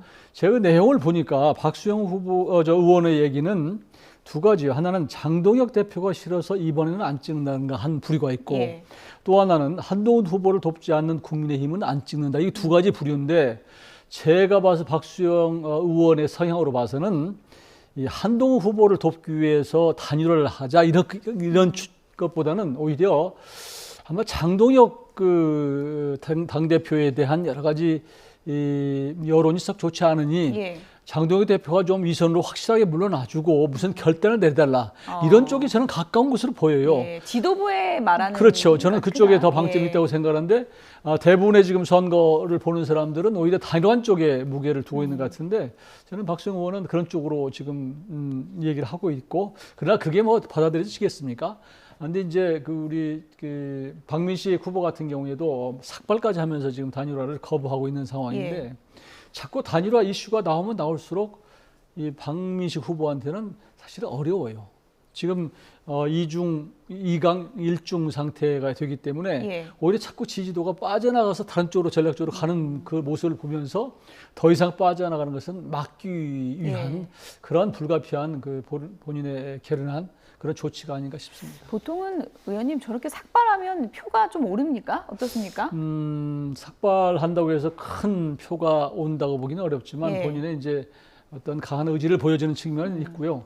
조금 전에 제가 말씀드린 대로 지금 있는 박민식 후보를 지지하는 국민의힘 지지자들은 상당히 강성 지지자들이기 때문에 이 지지자들이 적어도 단일화 이슈 때문에 흔들리거나 다른 후보 쪽으로 넘어가는 것을 방지하는, 어떻게 보면 집토끼를 지키는 정도의 효과는 확실히 있을 것 같아요. 집토끼를 지킨다. 내가 삭발의 각오로 집토끼는 지키겠다, 이런 각오라는 건데, 단일화 가능성이 이렇게 거의 사라지면 하정우 후보는 웃고 있겠네요. 뭐 웃을 수만은 없어요. 웃을 수만은 없습니다. 왜 그러냐면 선거라는 게 3자 구도에서 뭐 원사이드하게 가고 있는 상황은 아니고, 전재수 부산시장 후보가 북값을 잘 다져왔던 그런 지역이긴 하나, 그걸 또 하정 후보가 정치 신인으로 그대로 가져가는 건 아니잖아요. 여론조사 보면 좀 위태위태한 부분도 좀 있고요. 뭐 위태하기보다는 초반보다는 뭔가 치고 올라가는 부분이 없어서 박스권에 갇혀 있다라는 것은 분명한 것 같아요. 그러면 그 박스권을 탈출해야 되는데 그게 하정우 후보 스스로 개인적으로 통과할 수 있느냐라는 질문에서는 조금 더 분발을 해줬으면 좋겠다라는 것이고. 어떤 부분이 부족합니까 지금? 저는 사실상 이 북갑에 하정우라는 이름을 안착을 아직 못 시킨 것 같아요. 그렇군요. 아직도 전재수, 우리 재수 형님을 이어받아 이 정우가 왔습니다 이거거든요. 그러면은 전재수를 빼고도 하정우로도 북갑을 나름대로 포용할 수 있는 그런 아젠다를 가지고 들어가야 되는데 아직까지 그 부분이 조금 미약해서 박스권에서 못 나가는 것 같은데 저는 이제 부산 북갑이 재밌게 이제 선거가 되는 것들이 두 가지입니다. 하나는 단일화는 없다. 네. 이 박민식 후보의 삭발식은 전체적으로 그 환경을 보면 부산 지역의 14명의 국회의원, 국민의힘 국회의원들이 비공개로 단일화를 좀 촉구하는 작업을 했단 말이에요. 그렇죠. 박민식 후보를 압박했죠. 그 다음에 최근에 이 한동훈 후보의 무소속이지만 보수 진영 내에 누가 더 보수의 후보인가를 다투고 있는 상황에서 한동훈 후보만 약진하고 있는 거예요. 그리고 박민식 후보가 갖고 있었던 그 고정적인 지지율이 흔들리기 시작합니다. 그러면 박민식 후보는 이걸 잡아놔야 됩니다. 첫 번째는 14명의 국회의원들에게 삭발을 함으로써 나 안 한다니까 더 이상은 단일화 얘기하지 마. 이 메시지와 두 번째는 이렇게 결연한 의지로 내가 국민의힘 후보로서 끝까지 뛰겠으니까 저를 버리지 말아 주십시오라는 두 가지 측면이 있어서 사실 완주를 한다고 보는 게 거의 한 80~90%는 맞을 것 같고요. 네. 이랬을 때 이제 한동훈 후보가 박민식 후보의 표를 더 못 가지고 오고 견인을 못했을 때는 사실 하정우 후보와 한동훈 후보의 이강 체제에서 이 중도배연 확장이 어디로 갈지 그게 이제 이 북갑의 관건이 될 것 같아요. 기자들도 이제 뭐 단일화는 더 질문은 안 할 것 네. 같고요. 삭발까지 한 그 상황에서. 그리고 단일화 문제에 대해서 좀 첨언하자면요. 예. 단일화가 효과가 있으려면 사실은 좀 감동적이고 아름다운 단일화가 돼야 되거든요. 네. 근데 워낙 지지층 자체가 또 그 감정이 고리 깊은 상태고 저렇게 박민식 후보 자체가 거부를 한 상태에서 물리적으로 외압에 의해서 후보 단일화가 돼 본들 제가 보기에는 후유증이 오히려 있을 가능성이 있어요. 왜냐하면 박민식 후보의 강성 지지자들은 한동훈 후보가 싫어서 경우에 따라서는 투표를 않거나 아니면 하정우 후보를 찍을 가능성도 있어요. 물리적으로 강압해서 한다면 박민식 지지자는 오히려 하정우를 찍을 수 있다. 있죠. 한동훈이 아니라. 그러니까 제가 말씀드린 것은 감동적인 단일화가 안 될 경우에 그렇기 때문에 지금은 한동훈 후보 측도 저 정도 이강 체제로 가면 어떻게 효율적으로 박민식 후보 표를 끌어들일 것인가 하는 부분을 좀 세심하게 검토할 필요가 있다고 생각해요. 왜냐하면 저렇게 이제 가게 되면 제 전에 이준석 지금 의원이 동탄에서 됐던 동탄 모델이 재현될 가능성도 경우에 따라서 있습니다. 왜냐하면 당시에 공영은 후보가 아마 동탄에서 출마를 했었는데 민주당 후보로 당시에 아빠 찬스나 몇 가지 때문에 굉장히 어려움을 겪었거든요. 그러면서 국민의힘이 민주당 공영은 후보를 공격하고 또 동시에 그 이준석 후보가 공격하면서 그 표가 국민의힘으로 가지 않고 몰린 것이 이제 이준석 후보가 당선됐는데 여기도 똑같은 형태로 갈 가능성도 있다. 그러니 결국은 이 지지도를 봐가면서 전략적으로 지지자들이 어떻게 선택해 가느냐 이걸 좀 유의 지켜볼 필요는 있을 것 같아요. 앞으로 박민식 후보 지지층 표를 누가 더 가져가느냐, 하정우 후보가 가져가느냐, 한동훈 후보가 가져가느냐 이것도 좀 관심사 중에 하나가 될 것 같고요. 뭐니 해도 최대 격전지는 서울시장 선거죠. 서울시장 선거, 지금 여론의 흐름은 어떻게 나타나고 있는지 저희가 여론조사를 좀 보여드리도록 하겠습니다. 네, 먼저 뉴시스가 의뢰했고요.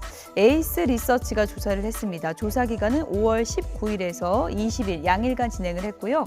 지금 보시는 것처럼 딱 붙었습니다. 0.1%포인트 차, 거의 차이가 없다라고 얘기할 수 있을 정도로 초접전 양상을 보이고 있고요. 다른 여론조사는 양상이 좀 다릅니다. KBS가 의뢰해서 한국리서치가 조사를 했고요. 5월 16일에서 20일까지 조사가 이루어졌습니다. 보시는 것처럼 격차는 좀 꽤 납니다. 정원우 후보가 45, 오세훈 후보가 34, 오차 범위 밖의 차이를 보이고 있습니다.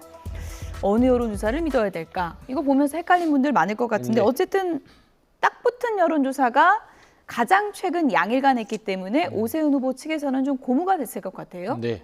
뭐 오늘 하루 정도 고무될 수 있을 것 같고. 오늘 하루만. 네. 예. 아마 선거 깜깜이가 5월 28일부터 이제 여론조사 발표를 못 하게 되기 때문에 쏟아질 거예요. 그랬을 때는 기본적으로 이제 여론이라는 게 흐름이에요. 수치보다는. 전체 한 10개의 여론조사를 했을 때 한두 개는 튀는 조사가 있을 수 있으나 한 8개 정도는 흐름 자체가 정원호 후보 자체가 이제 오차범위 밖에서 앞서는 부분들이 많이 나와 있고요. 물론 이제 오세훈 후보도 추격하는 양상을 보이고 있습니다. 예. 근데 이제 거의 0.1%포인트의 이 접전 자체는 조금 여론조사 자체가 그동안의 어떤 패턴을 봤을 때는 튀지 않았냐. 예. 저는 좀 개인적으로 생각이 들고 뭐 이게 튀었든 안 튀었든 간에 오세훈 후보의 추격 양상이 만만치는 않다. 하지만 오세훈 서울시장 후보가 잘 이렇게 추격을 하다가 저기 그 삼성동 GTX-A 그 순살철근에 발이 걸려서 된통 넘어졌습니다.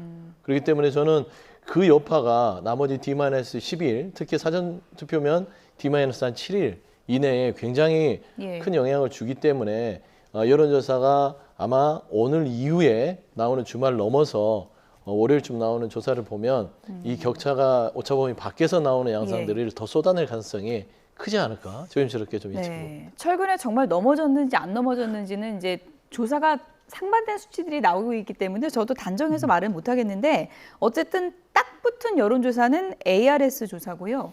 좀 벌어진 건 휴대전화 면접 조사거든요. 조사 방식도 좀 달라서 그 차이도 좀 봐야 될까요? 그러니까 지금 원래 한 달 전만 해도 엄청난 차이가 있었거든요. 그래서 정원호 후보가 거의 뭐 낙관을 할 정도의 분위기였는데 분명한 것은 지금 오세훈 후보가 추격하고 있고 그 격차가 많이 줄어서 초접전인 것으로 저는 이렇게 보고 있고요. 제가 선거운동을 해보면 그 체감하는 것도 많이 보수가 결집한다 이런 느낌을 가져요. 그 이유 하나는 이제 공소 취소 특검을 추진했던 거가 하나가 있고, 그 다음에 서울에서는 여전히 이제 주택 문제, 여기 이제 주택값이 오르고 또 전월세 대란 이런 것들이 영향을 주는 것 같다는 생각을 하고 있고요. 또 하나는 정원호 후보가 초반에 너무 앞서가다 보니까 부자 몸조심한 그런 분위기가 좀 있었던 것 같아요. 그래서 어떤 이슈가 떠졌을 때 본인의 어떤 소신 있는 정책이나 의견을 내기보다는 그냥 당이나 대통령 뒤에 숨는 이런 모습을 보고 조금 실망스러운 것들을 유권자들이 좀 느끼지 않았나 싶고요. 그다음에 이제 정원호 후보가 아무래도 조금 그 구청장만 하다가 올라왔기 때문에 이 큰 선거에서 검증이 제대로 안 돼서 몇 가지 논란들 이런 것들이 영향을 주는 것 같습니다. 그래서 저는 지금부터 선거라고 생각하고요.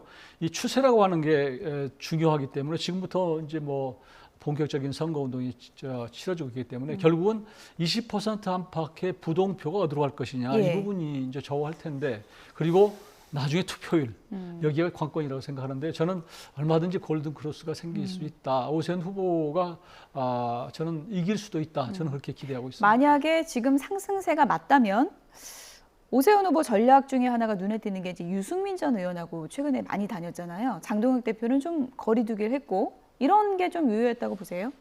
저는 그것도 영향을 줬다고 생각해요. 그런데 이제 장동혁 후보를 더 이상 공격을 않고 장동혁 대표는 그냥 대통령 얘기만 해라. 그리고 서울 선거에 대해서는 특별히 그 관여 안 해도 좋다라는 그런 아마 서로 간에 그런 묵계가 생긴 것 같고요. 그리고 이제 아무래도 서울은 민도가 특히 높을 뿐만 아니라 또 그 아무래도 좀 더 그 경기도에 비해서는 좀 약간 보수화된 측면이 있다고 그래요. 그래서 오세훈 후보가 지금까지 취해오고 또 그 어떤 그 인지도라고 그럴까? 정원호 후보와 이제 그동안에는 당대당의 싸움이었는데 지금부터는 이제 정원호와 오세훈 후보라고 하는 인물 대결로 프레임이 좀 바뀌면서 그런 것도 효과가 있지 않나 싶습니다. 저희가 지금 양분된 화면으로 보여드리고 있는데 일단 오세훈 후보는 이제 장동혁 대표가 좀 거리두기 하고 있는 상황이지만 정원호 후보는 저렇게 정청래 대표랑 함께하는 모습, 서울 탈환하겠다, 힘을 모으는 모습, 거기다 이제 명픽 후보다 이런 점을 좀 강조할 것 같아요. 그러니까 이제 힘 있는 집권 여당의 후보다. 힘이 있어야 서울의 살림살이를 제대로 할 수 있지 않겠냐 이런 얘기죠. 대통령은 민주당 출신의 이재명 대통령이고 국정 지지도가 60% 훌쩍 넘고 있는 상황에서 서울시장이 국민의힘인 예를 들어서 오세훈 후보가 된다. 그러면 협력이 안 되잖아요. 그러면 서울시정 자체가 협력이 안 된 상태에서 또 4년 멈춰 있을 것이다 라는 부분을 보여주기 위해서 집권여당 대표와 이재명 대통령에 대한 이야기를 할 수밖에 없는 것이고, 정청래 대표는 득점 포인트가 된다 이렇게 믿는 겁니까? 아니, 정청래 대표는 마포가 지역구예요. 그러다 보니까 네. 서울 지역구의 의원이기 네. 때문에 25개 말하는 구청을 관리하는 서울시장 후보 입장에서는 이 지역에 있는 국회의원들과 또 협력하는 모습을 보여줘야 되지 않냐 측면에서는 예. 저는 이제 당대표라는 측면도 있지만 그런 측면이 고려된 것이 있고, 정청래 대표는 지금 이제 이 서울시에 대해서 뭐 우려해서 저기에 첫 일정을 시작했다기보다는 지금 가장 이제 신경 쓰이는 데가 부산 북갑 그리고 전북 예. 이 두 가지일 거예요. 예. 평택을까지는 뭐 이제 다자구도기 때문에 이 부분은 뭐 정청래 대표가 크게 신경을 쓰지 않고 부담이 없을 수 있으나, 북각 같은 경우는 하정우 후보를 대통령이 만류하는 거를 당대표였던 정청래 대표가 데려다가 전략공천을 한 부분이 있기 때문에 여기에 대한 어떤 그 책임감에 대한 부담감이 있을 것이고, 예. 전북은 어떤 공천 파동이 조금 있었죠, 잡음이. 그러면서 무소속인 김관영 후보가 지금 현재 민주당 후보인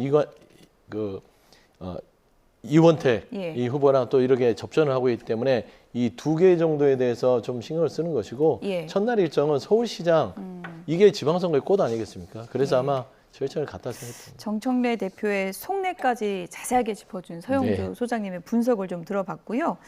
여론조사를 해도 정말 모르겠다 하는 지역이 지금 평택을입니다.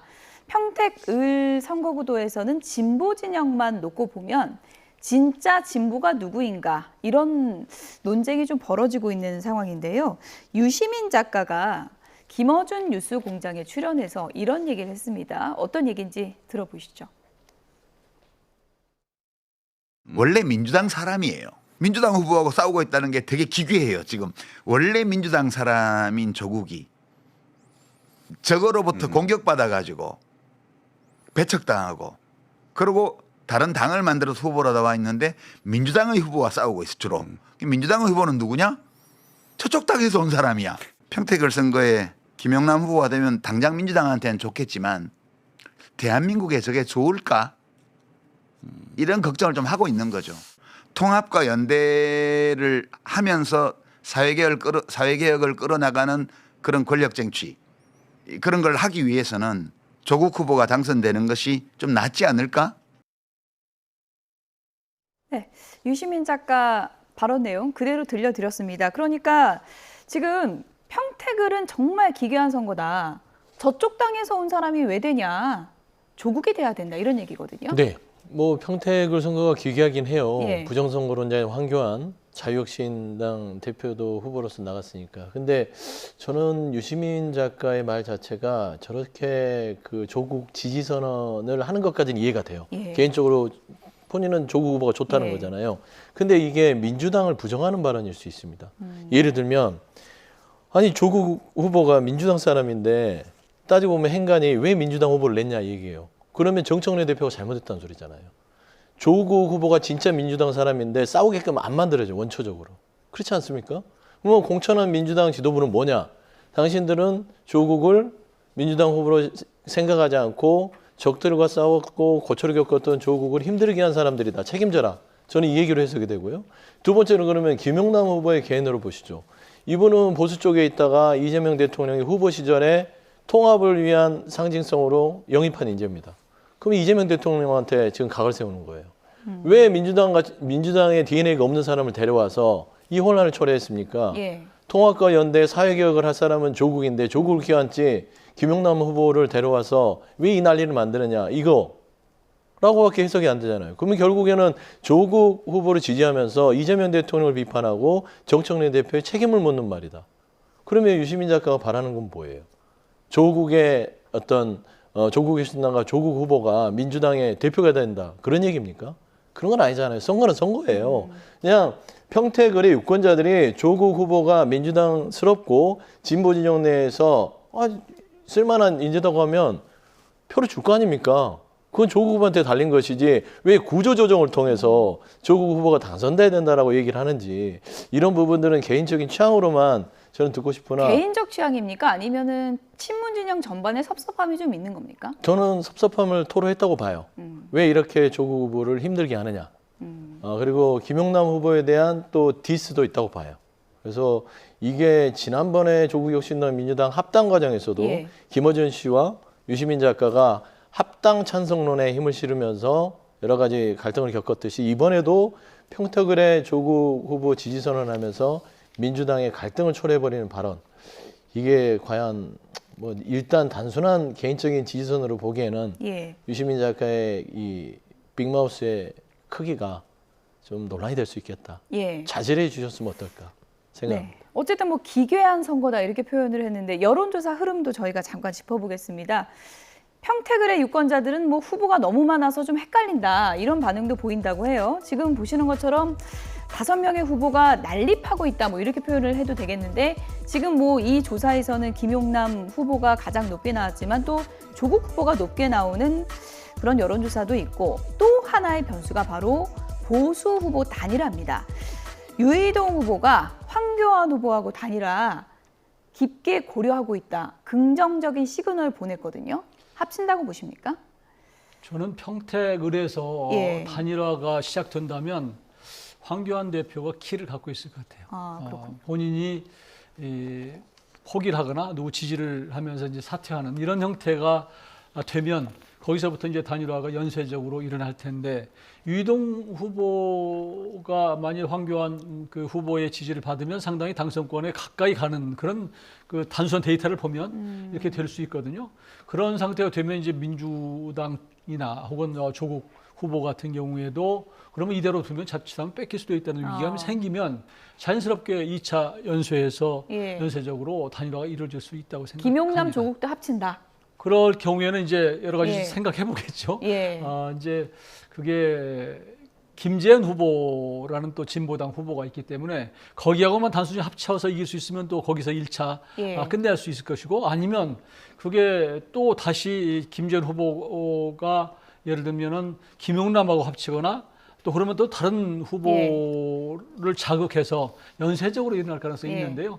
지금은 이제 조금 그 예측이 빠르지만 예. 제가 말씀드리고자 하는 것은 여하튼 보수 쪽으로부터 단일화가 시작될 가능성이 예. 있다. 저는 그렇게 봅니다. 최영주 소장님 네. 끝으로 간략하게요. 네. 여기는 고차 방정식이거든요. 네. 지금 일단은 보수 쪽은 합치는 분위기가 무르익고 있다 이런 얘기가 많이 네. 돌아서 그렇게 되면 어떻게 되는 겁니까? 아마 평택을은 이제 3명으로 압축될 가능성이 크죠. 예. 유이동, 황교안 두 분은 거의 사전투표 전에 거의 99% 단일화할 가능성이 있으면 이제 이 진보 진영 내에서 김재현, 조국, 김용남 후보 이 셋인데 사실 진보당이 민주당하고 연대를 하거나 단일화를 하지 조국 혁신당은 하지 않을 거예요. 그렇군요. 그러면 조국 혁신당에서 조국 후보는 혼자 뛰는 것이고 사실 김용남 후보 입장에서는 민주당이 진보당과 연대나 단일화를 했다면 사실 3자 구도에서는 민주당과 국민의힘의 양강 구도로 가기 때문에 그렇군요. 조국 혁신당은 아무리 조국 후보가 개인적 인지도가 높다 하더라도 선거 당일이 되면 솔직히 대기업을 찾게 돼 있습니다. 예. 민주당, 대기업으로 국민의힘. 간다. 예, 그래서 예. 이제 소수 정당의 표로 갈 수밖에 없어서 조국 후보 입장에서는 아무리 유시민 작가나 뭐 그런 분들이 지원이 있다 하더라도 예. 좀 녹록지 않은 싸움 될 것이다. 가끔은 또 중소기업이 강할 때도 있으니까. 뭐 강소기업이라고 하는데요. 선거에서는 별로 네. 그렇게 흔치 않은 현상이더라고요. 네, 여기까지 듣겠습니다. 지금까지 이용호 전 국민의힘 의원 그리고 서용주 맥 정치사회연구소장 두 분이었습니다. 고맙습니다.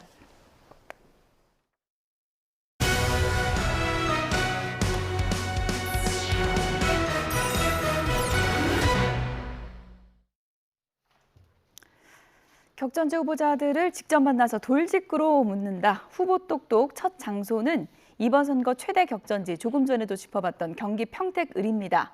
먼저 민주당의 김용남 후보를 만나봤습니다.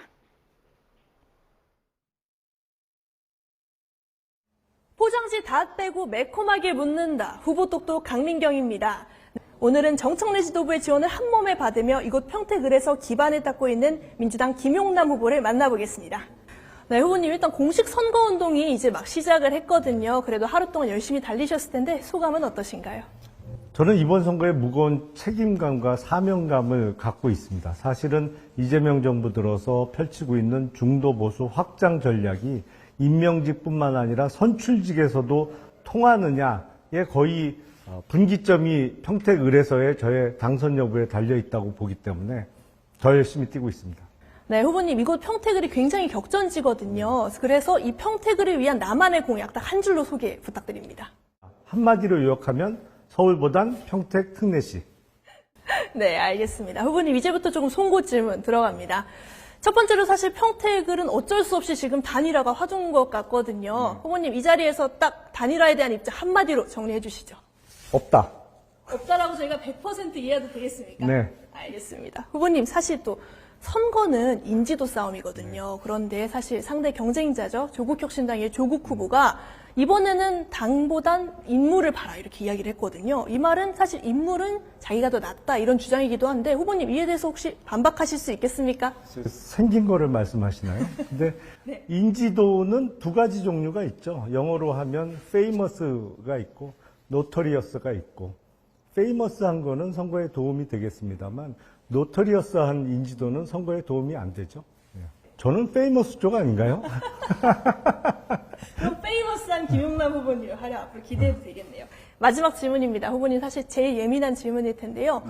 보수 진영의 검사 출신이라는 이런 꼬리표가 사실 후보님의 가장 큰 아킬레스건 같거든요. 그래서 단도직입적으로 여쭤보면 지지자들이 이런 걱정을 하는 것 같아요. 철새 정치 하느냐 안 하느냐 이 자리에서 또 한 번 더 확실히 못을 박아주시면 감사하겠습니다.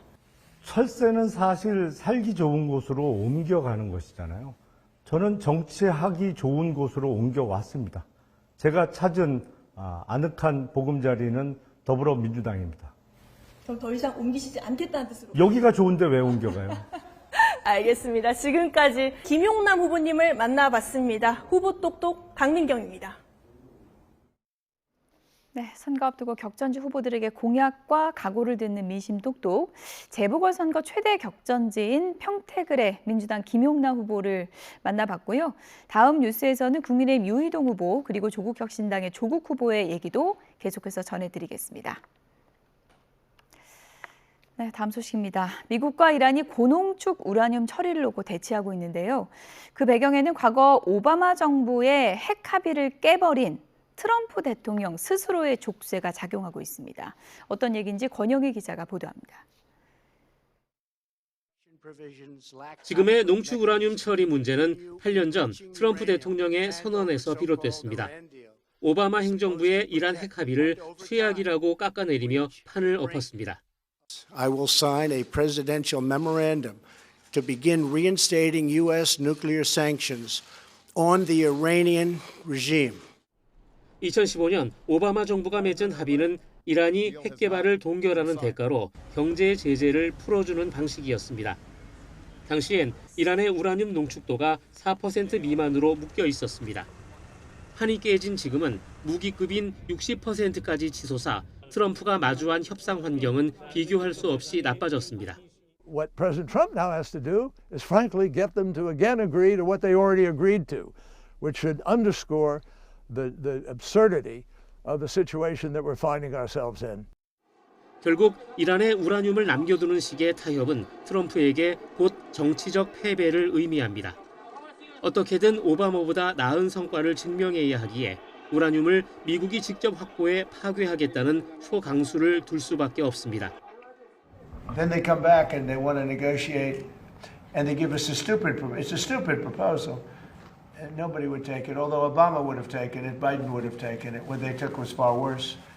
중간 선거를 앞두고 가시적인 외교 성과가 절실하다는 관측이 지배적이지만 트럼프 대통령은 쫓기지 않는다며 선을 긋고 있습니다. I'm in no hurry. You never think, oh, the midterms, I'm in a hurry. I'm in no hurry. Ideally, I'd like to see few people killed as opposed to a lot. 오바마의 그림자를 완전히 지워야 하는 트럼프 대통령은 충분한 시간을 갖고 완벽한 승리를 쟁취하고 싶어 합니다. 하지만 중간 선거 일정과 갈수록 고도화되는 이란의 핵 능력을 고려할 때 시간은 결코 트럼프의 편이 아닐 수 있습니다. YTN 권영입니다. 이스라엘군에 납포됐다가 석방이 된 한국인 활동가들이 오늘 귀국했습니다. 전날 태국에서 인천으로 향하는 비행기에 탑승한 김하연 씨와 김동현 씨는 오늘 새벽 6시 35분쯤 인천공항에 도착했습니다. 김하연 씨는 배가 납포된 뒤에 이스라엘군에게 여러 차례 구타당했다고 주장을 하며 그 여파로 지금도 왼쪽 귀가 잘 들리지 않는 상태라고 밝혔습니다. 김동현 씨는 이스라엘군이 공해상에서 아무런 무기가 없는 배를 납치한 뒤에 민간인을 고문했다며 견딜 수 없는 정도의 폭력이 있었다고 주장했습니다. 가자지구 구호선단 활동가들에 대한 이스라엘의 학대, 조롱 영상에 이어서 부금 당시에 심각한 폭행을 당했다는 증언이 나왔습니다. 이스라엘은 활동가 430여 명 전원을 석방했지만 유럽에선 비판 여론이 거세지고 유엔도 문제를 제기하면서 파문이 확산하고 있습니다. 런던에서 조수연 특파원입니다. 이스라엘 당국에 체포됐다가 풀려난 가자지구 구호선단의 이탈리아 활동가는 구금시설에서 겪은 일이 테러처럼 끔찍했다고 말했습니다. Ci hanno chiamato con il numero a me e al vostro collega. No, questo no. E ci hanno chiamato quando erano con i mitra spianati contro di noi. Noi stavamo con le mani alzate, ci hanno chiesto di avanzare. 이스라엘군으로부터 심하게 폭행을 당했다는 증언도 나왔습니다. Ti gonfiavano vuol dire che a me mi hanno preso a calci sulle gambe, a cazzotti in faccia, è gente che lo sa fare, per cui non è che c'ho. 이타마르 벤그비르 이스라엘 국가안보 장관이 공개한 학대 조롱 영상에 이어 가혹 행위까지 있었다는 증언이 잇따르면서 충격을 더하고 있습니다. 이탈리아 정부는 벤그비르 장관에 대한 제재를 유럽연합에 요청했습니다. 유럽 각국이 이스라엘을 강력히 규탄하며 명확한 설명을 요구한 가운데 유엔도 이번 사안을 심각하게 보고 있습니다. International law is very clear on human dignity. Detainees have rights. They have the right to be protected from all forms of humiliation or ill treatment. 국제사회의 거센 비판 속에 이스라엘은 활동가 430여 명 전원을 신속히 추방했습니다. 이스라엘인 1명을 제외한 외국인 활동가 대부분은 전세기로 이스라엘을 떠났고 앞서 한국인 2명은 구금시설을 거치지 않고 바로 석방됐습니다. 이스라엘 외무부는 선전용 구호선단이라고 비판하면서 가자지구를 겨냥한 합법적 해상 봉쇄를 위반하는 어떠한 행위도 허용하지 않겠다고 강조했습니다. 이스라엘이 활동가 전원을 풀어줬지만 세계 각국 정부가 공개적인 사과를 요구하고 폭행 증언까지 나오면서 파문이 가라앉지 않고 있습니다. 런던에서 YTN 조수연입니다. 오늘은 다시 맑은 하늘이 드러나면서 기온이 빠르게 오르고 있습니다. 현재 서울 기온은 23.7도로 어제 같은 시각보다 6도나 높은데요. 한낮에는 27도까지 올라서 초여름처럼 덥게도 느껴질 수 있겠습니다. 요즘 기온 변화가 들쑥날쑥한 만큼 건강관리 잘 해주셔야겠습니다. 오늘 내륙은 대체로 맑은 가운데 자외선이 강하게 내리쬐고 있습니다. 다만 제주도에는 오후까지 5mm 미만의 비가 더 지나겠고요. 호남 서부에는 한때 대기 불안정으로 인한 소나기가 내리는 곳이 있겠습니다. 오늘 서쪽 지방은 서울과 전주가 27도까지 오르는 등 초여름 더위가 나타나겠습니다. 반면 동해안 지역은 포항이 19도에 머무는 등 선선한 날씨가 이어지겠습니다. 이번 연휴 기간 내륙은 대부분 구름만 다소 지나는 가운데 기온도 오름세를 보이겠습니다. 다만 내일은 영남 해안과 제주도에 비가 오겠고 수도권과 충남 지역에도 약한 빗방울이 떨어질 수 있겠는데요. 하지만 양이 워낙 적어서 바깥 활동하시는데 큰 불편은 없을 전망입니다. 오늘 영남 동해안과 남해안, 제주도에서는 초속 15m 안팎의 강한 바람이 불겠습니다. 날아갈 수 있는 물건은 단단히 고정하는 등 시설물 관리와 안전 사고에 유의하시기 바랍니다. 지금까지 YTN 윤수빈입니다. 뉴스나우 오늘 순서는 여기서 마치겠습니다. 시청해주신 여러분 고맙습니다.